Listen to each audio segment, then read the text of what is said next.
심리 상담을 하다 보면 자식과의 관계 때문에 괴로워하는 60대 부모님들을 자주 만납니다.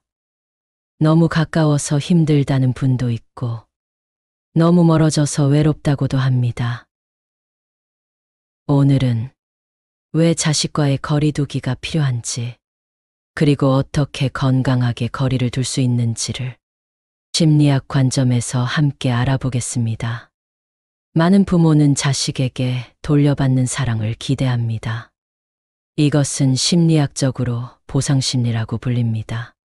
과거의 투자, 희생, 헌신을 자식이 알아주고, 챙겨주고, 은혜를 갚아야 한다는 무의식적 기대가 생기죠. 이런 기대는 자식이 내 뜻대로 움직이지 않을 때 배신감이나 분노로 바뀌고 관계에 갈등을 만듭니다. 또한 이런 기대는 자식에게 정서적 부담으로 작용합니다. 나는 너를 위해 모든 걸 포기했는데 너는 왜 날 챙기지 않니? 이 말은 결국 자식에게 죄책감과 거리감을 동시에 주게 됩니다. 여기서 거리두기라는 말에 오해가 많습니다. 이건 관계의 단절이 아니라 정서적 경계선을 지키는 개념입니다. 심리학자 헨리 클라우드와 존 타운센드는 경계선이라는 책에서 이렇게 말합니다. 사랑은 경계를 만들어줍니다. 진짜 사랑은 상대방이 나와 다른 사람임을 인정하는 것에서 시작된다고 했습니다. 자식은 나와 한 몸이 아닙니다. 그들은 독립된 성인이며 내 생각과 다를 수 있는 권리를 가졌습니다. 저희 상담소를 찾았던 한 어머니는 아들이 결혼한 후 자신을 피한다고 호소하셨습니다. 며느리한테 전화하면 차단당할까 봐 무섭고 아이한테 연락하면 꼭 나중에 하겠다고만 해요. 상담을 이어가며 알게 된 건 그 어머니가 자식의 선택을 존중하지 않고 계속 평가하고 간섭했다는 점이었습니다. 예를 들면, 왜 그 동네로 이사를 했냐? 아이 교육은 이렇게 해야 한다 등 자꾸 자신의 경험을 기준 삼아 조언을 했죠. 그 결과 자식은 정서적 독립을 위해 심리적 단절이라는 방식으로 거리를 두기 시작한 겁니다. 심리학에서 말하는 빈 둥지 증후군은 자식이 떠난 뒤 삶의 의미를 상실한 부모가 겪는 정서적 공허감입니다. 이 공허함을 자식에게 다시 매달려서 해결하려 하면 관계는 더 악화됩니다. 해결 방법은 의외로 단순합니다. 자기 삶의 의미를 다시 찾는 것. 그동안 미뤄뒀던 내 취미, 내 목표, 내 친구 관계. 부모라는 역할 외에 한 사람으로서의 나를 회복하는 시간이 반드시 필요합니다. 심리학에서 관계의 건강함을 판단하는 기준은 서로의 경계를 지키면서도 따뜻함을 유지할 수 있느냐입니다. 부모는 붙잡는 사랑이 아니라 놓아주는 사랑을 배워야 합니다. 자식이 잘 사는 모습을 멀리서 바라보며 나도 내 인생을 건강하게 살아내는 것, 그것이 결국 가장 지혜롭고 성숙한 부모의 모습입니다. 심리 상담을 하다 보면 자식과의 관계 때문에 괴로워하는 60대 부모님들을 자주 만납니다. 너무 가까워서 힘들다는 분도 있고, 너무 멀어져서 외롭다고도 합니다. 오늘은 왜 자식과의 거리두기가 필요한지, 그리고 어떻게 건강하게 거리를 둘 수 있는지를 심리학 관점에서 함께 알아보겠습니다. 많은 부모는 자식에게 돌려받는 사랑을 기대합니다. 이것은 심리학적으로 보상심리라고 불립니다. 과거의 투자, 희생, 헌신을 자식이 알아주고, 챙겨주고, 은혜를 갚아야 한다는 무의식적 기대가 생기죠. 이런 기대는 자식이 내 뜻대로 움직이지 않을 때 배신감이나 분노로 바뀌고 관계에 갈등을 만듭니다. 또한 이런 기대는 자식에게 정서적 부담으로 작용합니다. 나는 너를 위해 모든 걸 포기했는데 너는 왜 날 챙기지 않니? 이 말은 결국 자식에게 죄책감과 거리감을 동시에 주게 됩니다. 여기서 거리두기라는 말에 오해가 많습니다.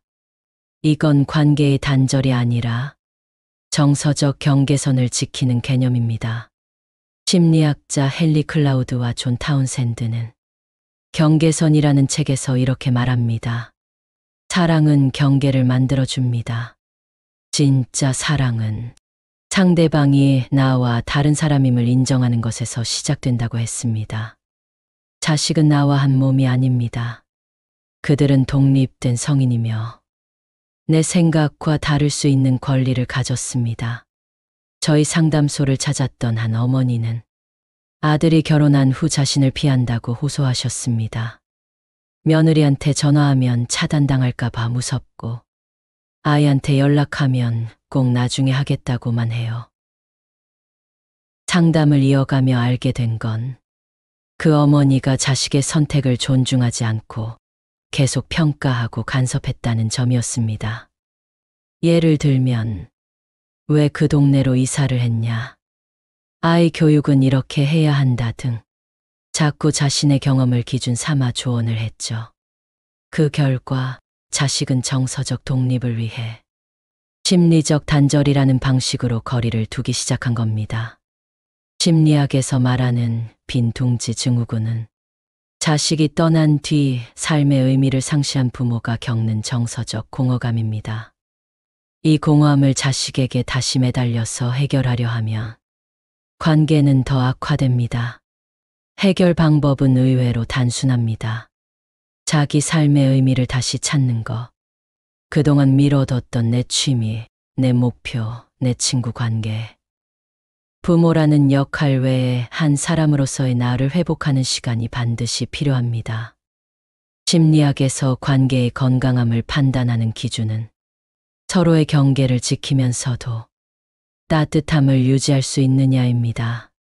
부모는 붙잡는 사랑이 아니라 놓아주는 사랑을 배워야 합니다. 자식이 잘 사는 모습을 멀리서 바라보며 나도 내 인생을 건강하게 살아내는 것, 그것이 결국 가장 지혜롭고 성숙한 부모의 모습입니다. 심리 상담을 하다 보면 자식과의 관계 때문에 괴로워하는 60대 부모님들을 자주 만납니다. 너무 가까워서 힘들다는 분도 있고, 너무 멀어져서 외롭다고도 합니다. 오늘은 왜 자식과의 거리두기가 필요한지, 그리고 어떻게 건강하게 거리를 둘 수 있는지를 심리학 관점에서 함께 알아보겠습니다. 많은 부모는 자식에게 돌려받는 사랑을 기대합니다. 이것은 심리학적으로 보상심리라고 불립니다. 과거의 투자, 희생, 헌신을 자식이 알아주고 챙겨주고 은혜를 갚아야 한다는 무의식적 기대가 생기죠. 이런 기대는 자식이 내 뜻대로 움직이지 않을 때 배신감이나 분노로 바뀌고 관계에 갈등을 만듭니다. 또한 이런 기대는 자식에게 정서적 부담으로 작용합니다. 나는 너를 위해 모든 걸 포기했는데 너는 왜 날 챙기지 않니? 이 말은 결국 자식에게 죄책감과 거리감을 동시에 주게 됩니다. 여기서 거리두기라는 말에 오해가 많습니다. 이건 관계의 단절이 아니라 정서적 경계선을 지키는 개념입니다. 심리학자 헨리 클라우드와 존 타운센드는 경계선이라는 책에서 이렇게 말합니다. 사랑은 경계를 만들어줍니다. 진짜 사랑은 상대방이 나와 다른 사람임을 인정하는 것에서 시작된다고 했습니다. 자식은 나와 한 몸이 아닙니다. 그들은 독립된 성인이며 내 생각과 다를 수 있는 권리를 가졌습니다. 저희 상담소를 찾았던 한 어머니는 아들이 결혼한 후 자신을 피한다고 호소하셨습니다. 며느리한테 전화하면 차단당할까봐 무섭고 아이한테 연락하면 꼭 나중에 하겠다고만 해요. 상담을 이어가며 알게 된 건 그 어머니가 자식의 선택을 존중하지 않고 계속 평가하고 간섭했다는 점이었습니다. 예를 들면, 왜 그 동네로 이사를 했냐? 아이 교육은 이렇게 해야 한다 등 자꾸 자신의 경험을 기준 삼아 조언을 했죠. 그 결과 자식은 정서적 독립을 위해 심리적 단절이라는 방식으로 거리를 두기 시작한 겁니다. 심리학에서 말하는 빈둥지 증후군은 자식이 떠난 뒤 삶의 의미를 상실한 부모가 겪는 정서적 공허감입니다. 이 공허함을 자식에게 다시 매달려서 해결하려 하면 관계는 더 악화됩니다. 해결 방법은 의외로 단순합니다. 자기 삶의 의미를 다시 찾는 것. 그동안 미뤄뒀던 내 취미, 내 목표, 내 친구 관계. 부모라는 역할 외에 한 사람으로서의 나를 회복하는 시간이 반드시 필요합니다. 심리학에서 관계의 건강함을 판단하는 기준은 서로의 경계를 지키면서도 따뜻함을 유지할 수 있느냐입니다. 부모는 붙잡는 사랑이 아니라 놓아주는 사랑을 배워야 합니다. 자식이 잘 사는 모습을 멀리서 바라보며 나도 내 인생을 건강하게 살아내는 것.